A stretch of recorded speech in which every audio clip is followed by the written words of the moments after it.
Hey gang, Spada coming at you with a long-awaited review, actually. I've been hoping to get a hold of this figure, and it looked like I wasn't going to get it, but we have Super Sentai Shinkenger DaiGoyou. He is actually considered the 7th Ranger of the show. I'm sorry, the 7th Soldier of the show. He was actually created by the 6th Ranger, Genta, who is Shinkenger. He created him as a replacement for himself because of his fear of sushi. I'm not kidding about that. So, he made this guy out of his lantern on his sushi cart. And in the show, he actually wields him. He wields this weapon, and this, which is a handheld weapon, which I don't remember the name of. It's actually a little blade like here, and I think on the show it actually looks something kind of like, I don't know. I think it actually looks like it's doing a karate chop, but he uses it for strikes and for blocks. And then he has this, which is the mechanical paper lantern thing. Okay. Okay. I'm not sure what else I could say. It's big, it's blocky, and it's wielded by the Shinkenger. He does have ability in this mode where Genta will grab him and then go like this, and that shoots discs out of here. And right now he's holding just about all the discs I have. He can hold up to 7 Shinken discs.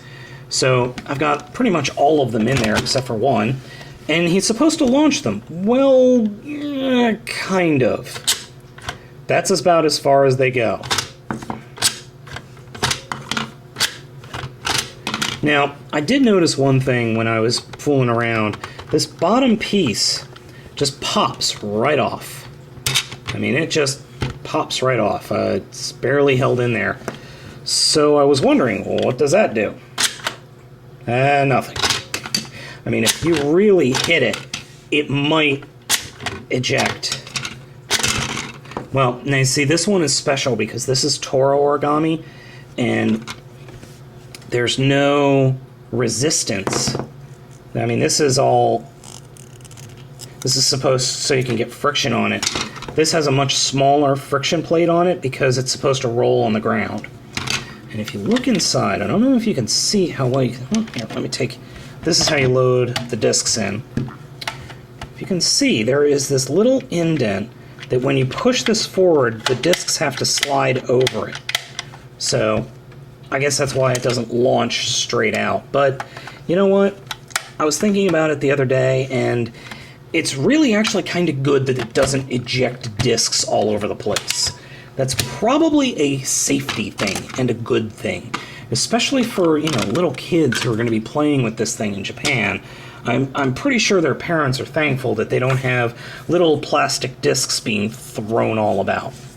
So this guy does have a robot mode, so let's go ahead and do that. I pop these bits off, and we're left with... Oh yeah, let me take this guy and split it apart. So we're left with all these pieces. Gee, I wonder how this goes together. Take the lantern and leg 1, leg 2.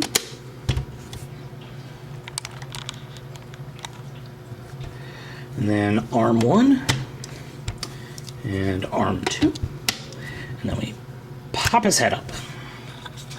So, there we go. Looks rather nifty, honestly. Oop. And there are some eyes in there. Actually, it's not an eye, it's more like a shield, or a visor. And he does have lights and sounds. I'm just gotta find the switch.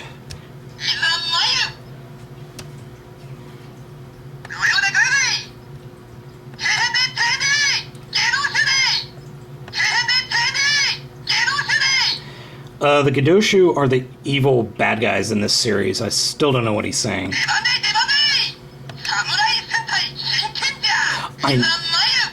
I know what that meant. That meant Samurai Shinkenger going.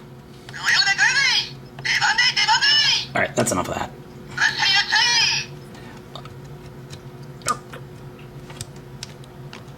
So, wondering just how big is this guy?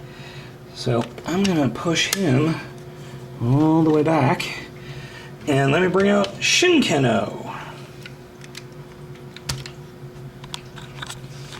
And as you can see, they are roughly the same size. In fact, DaiGoyou is actually a little bigger volume-wise because he's got that huge chest that holds the discs. But I mean, height-wise, DaiGoyou is just a little bit bigger. I was really surprised at this, actually, because in the show, DaiGoyou looks shorter. Oh well. No, there is something really kind of cool here. They can swap limbs.